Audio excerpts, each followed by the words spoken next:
How to remove songs from Instagram posts on iPhone and Android.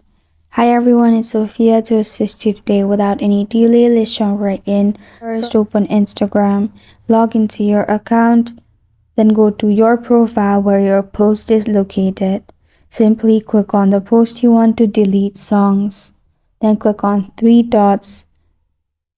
After you've clicked on three dots, click on Add Brand Ownership. After you add that, simply turn brand ownership on and your song will be removed from Instagram post.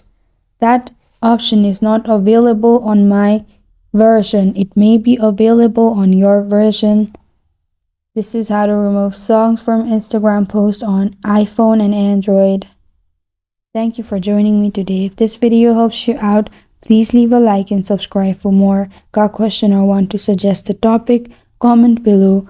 I'm Sophia, signing off until next time.